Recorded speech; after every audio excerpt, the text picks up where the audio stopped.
Everyone, સ્વાગત છે તમારું અર્ચનાની વાનગીમાં। તો આજે હું અહીંયા એકદમ ઓછા તેલમાં બની જતો નાયલોન પૌવાનો ચેવડો બનાવીશ અને એ પણ એકદમ ટેસ્ટી અને ક્રિસ્પી બની અને તૈયાર થશે। તો જ્યારે પણ આપણે ચેવડો બનાવતા હોઈએ ત્યારે અલગ અલગ મસાલા કરતા હોઈએ છીએ। તો આજે એ અલગ અલગ મસાલા કરવાની ઝંઝટ વગર બસ એક જ મસાલો આપણે બનાવીને રેડી કરીશું અને એ જ મસાલામાંથી તમે ગમે ત્યારે પણ જો ચેવડો બનાવો ત્યારે બસ એક જ મસાલાનો ઉપયોગ કરવાનો। તો એ રીતે આપણે ચેવડો બનાવી રેડી કરીશું। જો તમને પણ મારો આ વિડીયો પસંદ આવે તો સ્કીપ કર્યા વગર એન્ડ સુધી જોતા રહેજો। ચેવડો બનાવવા માટે મેં અહીંયા 500 ગ્રામ નાયલોન પૌવા લઈ લીધા છે, જે એકદમ પાતળા એવા પૌવા આવતા હોય છે। આપણે જે બટેકા પૌવાના પૌવા હોય છે એ પૌવાનો આપણે નથી ઉપયોગ કરવાનો। તો પૌવાને સરસ એવા ચાળીને જ લેવાના। મેં અહીંયા ચાળીને રેડી કરી દીધા છે। તો આ પૌવા છે એને આપણે થોડા એવા ક્રિસ્પી બનાવવા માટે શેકીશું। તો શેકવા માટે મેં અહીંયા ગેસ ઓન કરી આ રીતે મોટું એવું તવકડું રાખી દીધું છે।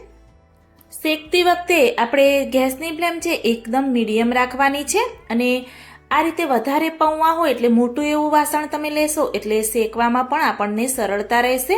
તો આ રીતે સતત એવું આપણે પૌવાને હલાવતા રહીશું અને મીડિયમ ગેસની ફ્લેમ પર એને એકદમ ક્રિસ્પી એવા પૌવા થાય, થોડો એવો મોઇશ્ચરનો ભાગ દૂર થાય એ રીતે એને આપણે શેકી અને રેડી કરીશું। તો શેકાતા 3 થી 4 મિનિટ જેવું થયું છે, પૌવા પણ શેકાઈ ગયા છે। તો ગેસની ફ્લેમ બંધ કરી પૌવાને નીચે ઉતારી દઈશું। મેં તમને કહ્યું કે અલગ અલગ મસાલો કરવાની ઝંઝટ વગર આપણે એક જ મસાલો બનાવીશું। તો એના માટે મેં અહીંયા એક બાઉલ લઈ લીધું છે। અડધી ચમચી ગરમ મસાલો, અડધી ચમચીથી થોડું વધારે આપણે હળદર પાવડર, અડધી ચમચી રેગ્યુલર લાલ તીખું મરચું, અડધી ચમચી કાશ્મીરી લાલ મરચું એડ કરી દઈશું। અડધી ચમચી આપણે આમચૂર પાવડર અંદર એડ કરીશું અને અડધી ચમચી વરિયાળીનો પાવડર આપણે અંદર એડ કરી દઈશું। અડધી ચમચીથી થોડું ઓછું આપણે સંચળ પાવડર એડ કરીશું અને અડધી ચમચી મીઠું આપણે એડ કરીશું। મીઠું તમે ટેસ્ટ અનુસાર પાછળથી પણ એડ કરી શકો છો। બધો જ મસાલો સરસ એવો મિક્સ કરી દઈશું। અત્યારે મેં ખાંડ અંદર એડ નથી કરી। જો તમારે ખાંડ પણ દળેલી અંદર અત્યારે એડ કરવી હોય તો 1 ચમચી ભરી તમે એડ કરી શકો છો। તો મસાલો આપણો રેડી થઈ ગયો છે। તો હવે આપણે બીજા મસાલા પણ કરીશું। તો હવે પૌવામાં એડ કરવા માટે સિંગદાણા, દાળિયા એ બધું તળવાનું છે, તો એ આપણે રેડી કરીશું। એના માટે મેં અહીંયા તેલ રાખી દીધું છે। તેલ થોડું નોર્મલ એવું ગરમ થાય તરત જ આપણે અહીંયા સિંગદાણા એડ કરી દઈશું। સિંગદાણા તમે તમારા પ્રમાણે વધારે કે ઓછા રાખવા હોય એ રીતે લઈ શકો છો। મેં અહીંયા અડધો બાઉલ સિંગદાણા લીધા છે, એને પણ આપણે આ રીતે તેલમાં થોડા એવા સાંતળી દઈશું। થોડા એવા સંતળાય, ક્રિસ્પી થાય ત્યાં સુધી એને આપણે સાંતળતા રહીશું। તો આ રીતે થોડા એવા સંતળાઈ જાય એટલે આપણે ઝારામાં બધા જ સિંગદાણા લઈ લઈશું, તેલ બધું નીચે નીતરી જાય એ રીતે બધા સિંગદાણા લઈ અને એને આપણે એક બાઉલમાં લઈ લઈશું। એ જ રીતે મેં અહીંયા સિંગદાણાના માપ પ્રમાણે દાળિયા લઈ લીધા છે। જે દાળિયા આવે છે એ પણ થોડા એવા સોફ્ટ આવતા હોય છે, એને પણ આપણે ક્રિસ્પી કરવાના છે। તો એને પણ તેલમાં અંદર એડ કરી મીડિયમ ગેસની ફ્લેમ થોડી આપણે રાખીશું અને એમાં આપણે એને પણ સાતળી દઈશું, આ રીતે તળી દઈશું અને ઝારાની મદદથી દાળિયા થોડા એવા સંતળાઈ જાય એટલે લઈ અને તેલ થોડું એવું નિતારી આ રીતે અને એને પણ જે જ બાઉલમાં આપણે સિંગદાણા એડ કર્યા છે એમાં જ આને એડ કરીશું। બધા જ મસાલા એક બાઉલમાં આપણે મિક્સ કરી દઈશું। એ રીતે દાળિયા સંતળાઈ જાય એટલે આપણે કાજુ થોડા એવા મેં અહીંયા 2 ટુકડા કરી લઈ લીધા છે, એને પણ આપણે આ રીતે ગોલ્ડન બ્રાઉન જેવો કલર થાય એ રીતે સાંતળી અને એને પણ એ જ બાઉલમાં એડ કરી અને બદામના ટુકડા મેં આ રીતે કરી દીધા છે એ પણ અંદર એડ કરી દઈશું। એને પણ આપણે સાંતળી અને રેડી કરીશું। બધાને મોઇશ્ચરનો ભાગ હોય એ દૂર કરી એકદમ ક્રિસ્પી એવા બનાવીને આપણે રેડી કરવાના છે। બદામ પણ સાંતળી દીધી। એ જ રીતે મેં મીઠા લીમડાના પાન લઈ લીધા છે, એને પણ તેલમાં આપણે તળી દેવાના છે।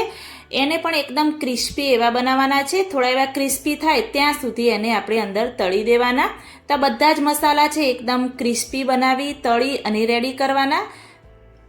તો આ રીતે મીઠા લીમડાના પાન પણ સરસ એવા ક્રિસ્પી થાય એટલે બાઉલમાં લઈ લઈશું અને હવે મેં અહીંયા એક બાઉલમાં 3 થી 4 લીલા મરચાં આ રીતે મોટી એવી ઊભી ચીરીઓ કરી રેડી રાખ્યા હતા, એને પણ સાતળી દઈશું। આને સંતળાતા થોડી વાર લાગશે અને એકદમ ક્રિસ્પી એવા આપણે મરચાંને બનાવવાના છે।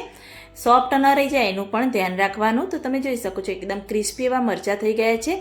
મરચાં છે એ અલગ રાખીશું અને આ મસાલો છે એ બધો મિક્સ કરીશું। તો હવે આ બાઉલમાં આપણે જે મસાલો બનાવીને રેડી રાખ્યો છે એ મસાલો આપણે 1 ટેબલસ્પૂન જેવો અંદર એડ કરી દઈશું. જેવું તમારે મસાલો જોઈએ વધારે કે ઓછો એ રીતે એડ કરી શકો છો, પરંતુ 1 ટેબલસ્પૂન કરશો તો તમારું માપ પ્રમાણ કમ્પ્લીટ રહેશે. તો આ રીતે મિક્સ કરી અને એને પણ આપણે સાઈડમાં રાખી દઈશું. તો હવે ફાઇનલી આપણે ચેવડાનો વઘાર કરીશું. તો મેં અહીંયા ગેસ ઓન કરી મીડિયમ ગેસની ફ્લેમ રાખી છે અને 2 ટેબલસ્પૂન જેવું જ મેં તેલ લીધું છે. મેં કહ્યું કે ઓછા તેલમાં આ ચેવડો બનીને તૈયાર થાય છે. નોર્મલ એવું તેલ ગરમ થાય તરત જ આપણે 1 ચમચી ભરી અંદર મસાલો એડ કરીશું. 1 ચમચીથી થોડો વધારે અંદર આપણે એડ કરવાનો અને મસાલાને આપણે સાંતળી દેવાનો. વધારે તેલ ગરમ ન થઈ જાય એનું પણ તમારે ખાસ ધ્યાન રાખવાનું. તરત જ મસાલો સંતળાઈ જાય એટલે આપણે જે પૌવા શેકીને રાખ્યા હતા એ પૌવા અંદર એડ કરી દઈશું.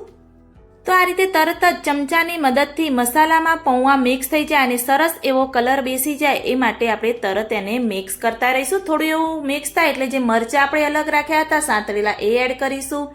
1 ટેબલસ્પૂન જેવી ખાંડ અંદર આપણે એડ કરી દઈશું. અને જો તમે ખાંડ અત્યારે એડ ન કરવી હોય અને મસાલામાં મિક્સ કરીને રાખવી હોય તો પણ ચાલે. તો આ રીતે બધું મિક્સ થઈ જાય એટલે તરત જ આ જે સિંગદાણા દાળિયા એ બધું મિક્સ છે મસાલો એ પણ અંદર તરત એડ કરીશું. આમાં પણ આપણે મસાલો એડ કર્યો હતો એટલે હવે પૌવામાં સરસ એવો કલર પણ બેસી જશે અને મસાલો પણ સરસ એવો અંદર મિક્સ થઈ જશે. તો આ રીતે બધું સરસ એવું સતત હલાવતા રહીશું અને બધું સરસ એવું ક્રિસ્પી બને એ રીતે એને મિક્સ કરતા રહીશું. ઘરમાં કંઈ નાસ્તો નહોતો અને વિચાર્યું કે કંઈક નાસ્તો બનાવું, તો વિચાર આવ્યો કે નાયલોન પૌવાનો ચેવડો બનાવું. તો વિચાર્યું કે સાથે સાથે આની રેસીપી પણ તમારી સાથે શેર કરું.